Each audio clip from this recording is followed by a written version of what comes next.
ছোট্ট ছেলে থাকতো ছেলে, হ্যাঁ এরা দুজনেই হবে হলে খুব পাপ বাপকেও ছাড়ে না। নতুন চ্যালেঞ্জটা নিয়ে কিন্তু আমার 3টে চ্যালেঞ্জ ক্রেডিট করা হয়েছে।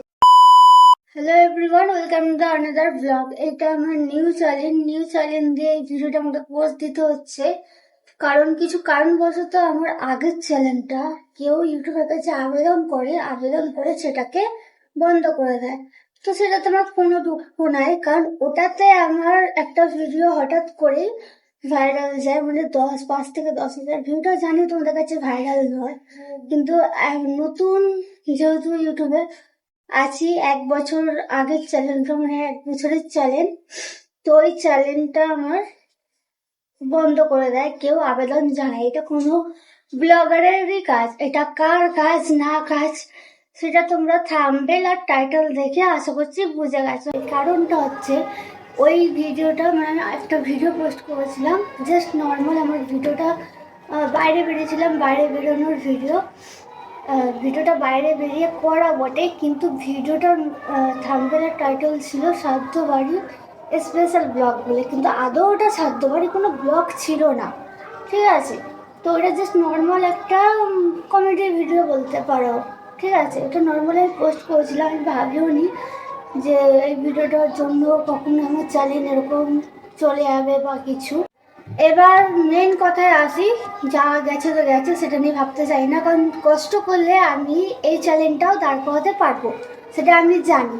তো চলো, কষ্টটা আমি আবার করব, আবার দাঁড়াবো। আমি শুধু দেখতে চাই ওই দুটো মানুষ আমার কতগুলো চ্যালেঞ্জ আবেদন করে বন্ধ করতে পারে, এইটাই আমি দেখতে চাই, আদার্স কিন্তু আমি কিছু চাই না। আর যে ভিডিওটা আমার ভাইরাল গেছিলো, একটা কমেডি ভিডিও, 10,000 হয়ে যেত। আজকে দুপুর হলে আমি লাস্ট দেখেছিলাম 2:30টার সময়, ওটা 9,000 হয়ে গেছে ভিউ।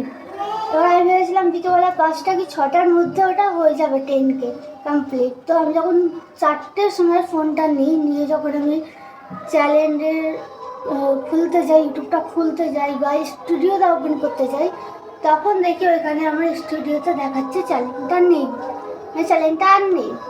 ইউটিউব খুলি প্লাস আমার জিমেলটা পর্যন্ত প্রবলেম হয়েছে, ঠিক আছে। মেন যে জিমেল দিয়ে করা ছিল, জিমেলটা পর্যন্ত প্রবলেম হয়েছে।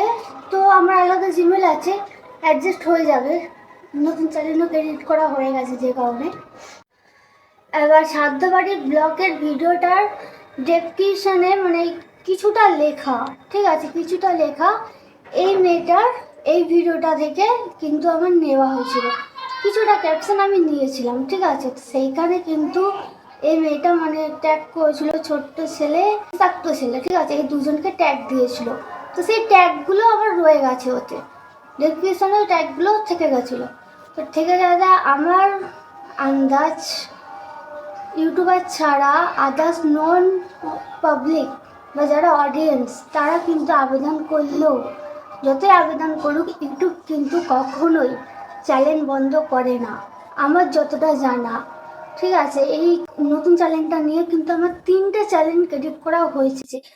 এবার প্রথম যে চ্যালেঞ্জ ছিল, সেই চ্যালেঞ্জটা আমার পাসওয়ার্ডের জন্য জিমেল ফেমেল খুলতে পারিনি, যে কারণে প্রথম চ্যালেঞ্জটা নেই। সেকেন্ড যে চ্যালেঞ্জটা আমি করেছিলাম, সেই চ্যালেঞ্জটাতে কিন্তু বন্ধ হয়ে গেছে।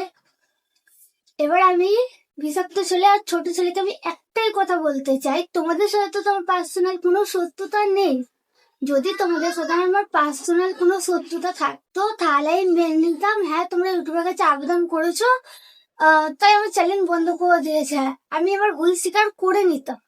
কিন্তু তোমাদের সাথে আমার কোনো রকম শত্রুতা নেই, তোমাদেরকে, হ্যাঁ তোমাদের ভিডিও আমি দেখতাম, ব্যাস এটুখানি। এবার আমার ভুল হয়েছে ওটাই, যে ট্যাগের মধ্যে যেহেতু ওটা ছিল, ওটা আমার সরিয়ে দেওয়া উচিত ছিল, কেটে দেওয়া উচিত ছিল তোমাদের নামগুলো, কিন্তু আমি কাটিনি। এবার আমার ভিডিওটা যদি তোমাদের ভালো না লাগে, তোমরা সেটা আমাকে বলতে পারতে, পার্সোনালি SMS করতে পারতে, কোনো রকম ফেসবুক হোক, যে ইনস্টাগ্রাম হোক, যেখানে হোক করে বলতে পারতে যে বোন এই ভিডিওটা তুমি ডিলিট করে দাও। আমি আরামসে ডিলিট করে দিতাম, কারণ ওটা সাধ্যবাড়ি কোনো ব্লগই নয়, সেটা আমি নিজের মুখে স্বীকার করছি। সাধ্যবাড়ি ব্লগ হলে আমি নিজে ডিলিট করতাম না, ওটা নর্মাল একটা সাধ্যবাড়ি মানে থাম্বনেল দিয়ে করা, যেমন আর কি এখনকার প্রত্যেকটা মেয়ে বলো ছেলে বলো সবাই করছে, তেমনই আমি জাস্ট করেছি। আমি ভাবছিলাম ভিডিওটা ভাইরাল গেলে যাবে, না গেলে না যাবে। যদি ভাইরাল হবারই আমার চিন্তা ভাবনা থাকতো, ঠিক আছে, তাহলে আমি ভিডিওটা অনেক অনেক নিজে থেকে শেয়ার করতে পারতাম। আমার তো আর একটাও তো জিমেল খোলা নেই, আমার 9-10টা জিমেল খোলা আছে। চাইলে আমি সেটা করতে পারতাম, কিন্তু আমি সেটা আমি করিনি। তারপরও তোমরা ইউটিউবের কাছে আবেদন করেছো, ঠিক আছে, অ্যাকাউন্টটা আমার চলে গেছে, কোনো যায় আসে না। কিন্তু একটা কথা মনে রেখো, পাপ বাপকেও ছাড়ে না।